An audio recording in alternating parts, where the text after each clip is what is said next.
ओम शांति। भविष्य नूतन सत्ययुगी दुनियार स्थापनकर्ता सत्य पिता परमात्मांकर सत्यवान आत्मिक संतान मानंकु मुक्ति और जीवन मुक्ति प्राप्त करिवार पुरुषार्थ करुथिवार शुभेच्छा, शुभ अभिनंदन, सुप्रभात, सुस्वागतम। समस्ते जानती कि मनुष्य को फल प्राप्ति होता है तार पुरुषार्थ अनुसार। सारा दुनिया रे स्थूल धन, मान, सम्मान तथा स्वास्थ्य पाई ही पुरुषार्थ बा परिश्रम करिथांती। सबुकिछि प्राप्त हेले आनंदित होइथिबा स्थले जदि प्राप्त न हुए तेबे दुखी अशांत होइथांती, हतोत्साहित होई जाइथांती, वितृष्णा भावर मध्य उत्पन्न होइथाए। थरे गोटिए गाँ रे जड़े साधु पहुँचिले। लोक माने तांकर भक्ति एवं श्रद्धारे अभ्यर्थना कले। संज बेले सत्संग हेउथाए। केते जन ग्रामवासी उठी साधु को कहिले, महाराज आम ग्रामरु अशांतिर वातावरण दूर हो जाऊ, समस्ते सुख शांति रे रुहंतु, एथिपाई किछि उपदेश बतांतु। साधु कहिले, तुमे माने विश्व शांति यज्ञ कर, कम से कम 50 किलो घी जेपरी आहुति दियाजिव सेथि प्रति ध्यान रखिबा दरकार। ता परदिन साधु चलीगले। ग्रामवासी यज्ञ पाई प्रस्तुति आरंभ करदेले। आरंभरू अंक कषा आरंभ हो गला।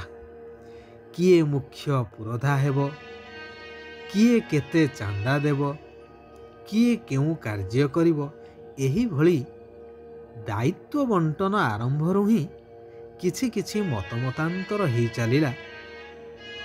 हेले केतेक क्षेत्र रे गाँ मुखियांक कथारे असंतुष्ट होई मध्य सामनारे चुप रहिले।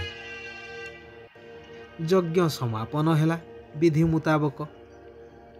जेपरी एक विराट दायित्व मुंड उपरू ओल्हेला।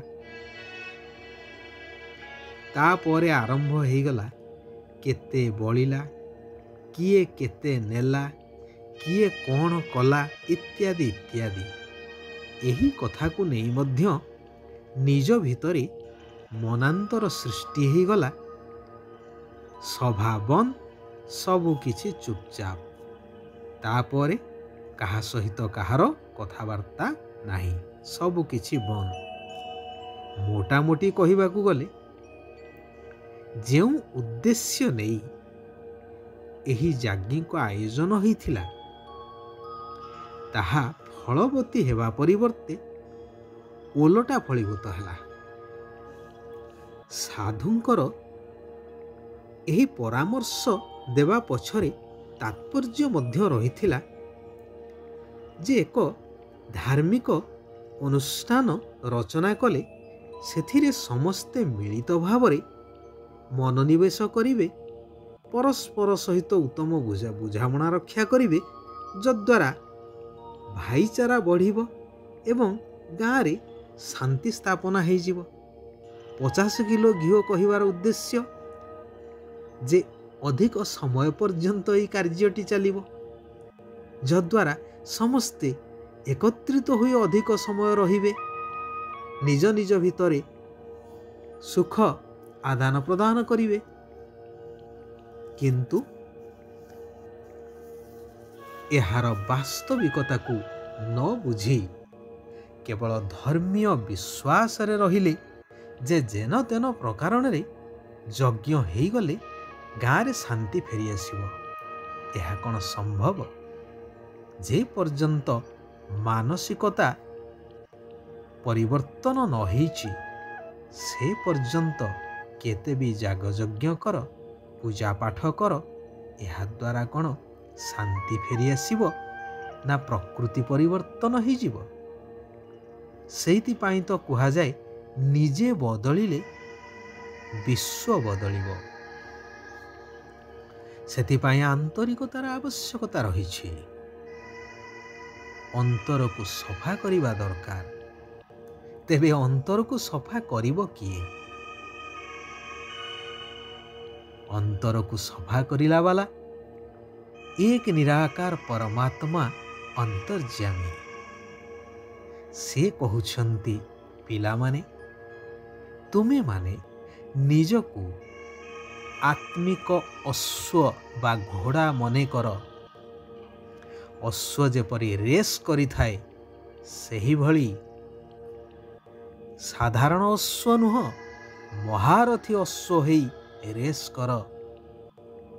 ତେବେ ଆତ୍ମା ପବିତ୍ର ଆଉ ଶକ୍ତିଶାଳୀ ହୋଇ ଭବିଷ୍ୟ ନୂତନ ସତ୍ୟଯୁଗୀ ଦୁନିଆର ରାଜତ୍ୱ ପାଇପାରିବ। ସେଥିପାଇଁ ପୁରୁଷାର୍ଥ କରିଚାଲ। ପୁରୁଷାର୍ଥ ଅର୍ଥାତ୍ ପୁରୁଷ କହିଲେ ଆତ୍ମା। ଆତ୍ମା ଅର୍ଥେ ଯେଉଁ କାର୍ଯ୍ୟ କରାଯାଏ ତାହା ହିଁ ହେଉଛି ପୁରୁଷାର୍ଥ।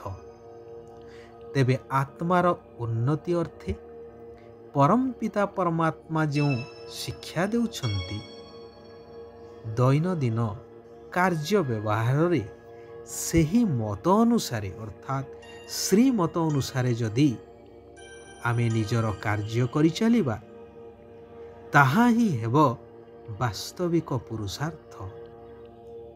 ଯେଉଁମାନେ ପରମାତ୍ମା ଯିଏ ଯେପରି ଠିକ୍ ସେହିଭଳି ଚିହ୍ନି ତାଙ୍କୁ ମନେ ପକାଇଥାନ୍ତି, ସେମାନଙ୍କୁ ଶତପ୍ରଧାନ ପୁରୁଷାର୍ଥୀ କୁହାଯାଏ।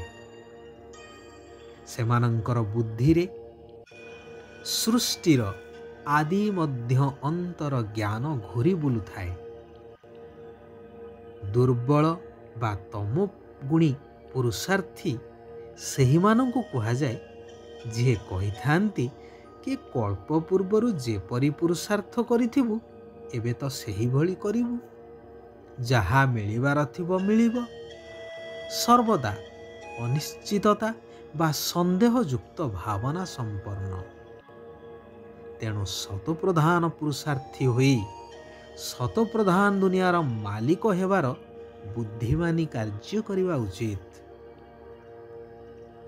ସେଥିପାଇଁ ଏହି କର୍ମେନ୍ଦ୍ରିୟ ଦ୍ୱାରା କୌଣସି ବି ବିକର୍ମ ଯେପରି ନ ହୁଏ, ସେଥିପ୍ରତି ଧ୍ୟାନ ଦେବା ଦରକାର। ସଂସ୍କାରକୁ ରୟାଲ ବା ରାଜକୀୟ କରିବା ଉଚିତ। ମାୟାର ତୋଫାନକୁ ଡରିବାର ନାହିଁ। ଜ୍ଞାନ ଓ ଯୋଗରେ ତୀକ୍ଷ୍ଣ ହେବା ଆବଶ୍ୟକ। ଶ୍ରୀ ଶ୍ରୀ ଶିବ ବାବାଙ୍କର ଶ୍ରୀମତ ଆଧାରରେ ଯେକୌଣସି ଗ୍ରହାଚାରୀକୁ ପାର କରି ତୀବ୍ର ବେଗୀ ହେବା ଉଚିତ। କେବେ ବି ଓଲଟା ମତରେ ଚାଲିବା ଉଚିତ ନୁହେଁ। ଖବରଦାର ରହିବା ଦରକାର। ଶିବ ବାବା କହୁଛନ୍ତି, ପ୍ରତ୍ୟେକ କର୍ମକୁ ଯୋଗଯୁକ୍ତ ଏବଂ ଯୁକ୍ତିଯୁକ୍ତ ଭାବରେ କରୁଥିବା କର୍ମଯୋଗୀ ତଥା ନିରନ୍ତର ଯୋଗୀ ହୁଅ। ଯେପରି ଦୁନିଆର କୌଣସି ବ୍ୟକ୍ତି ବା ବସ୍ତୁ ପ୍ରିୟ ହୋଇଥାଏ, ତାହା ସ୍ୱତଃ ମନେ ପଡ଼ିଥାଏ।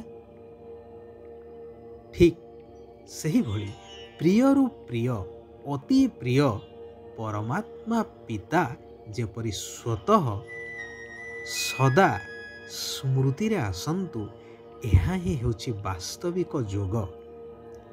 ଯଦି ପରିଶ୍ରମ କରିବାରୁ ମୁକ୍ତ ହେବାକୁ ଚାହୁଁଛ, ତେବେ ସର୍ବଦା ପରମାତ୍ମା ପିତାଙ୍କର ସ୍ନେହର ଝୁଲଣାରେ ଝୁଲୁଥାଅ।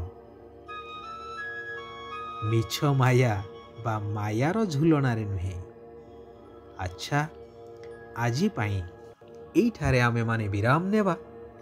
ଆସନ୍ତାକାଲି ପୁନଃ ସେହି କଲ୍ୟାଣକାରୀ ପରମାତ୍ମାଙ୍କର ଆଉ କିଛି କଲ୍ୟାଣକାରୀ ମହାବାକ୍ୟକୁ ଆମେ ଆଲୋଚନା ମାଧ୍ୟମରେ ନିଜ ଜୀବନରେ ଧାରଣ କରିବା, ଯଦ୍ୱାରା ନିଜେ ପରିବର୍ତ୍ତନ ହେବା ସହିତ ସାରା ବିଶ୍ୱକୁ ପରିବର୍ତ୍ତନ କରିବାର ମହାନ କାର୍ଯ୍ୟ କରିପାରିବା।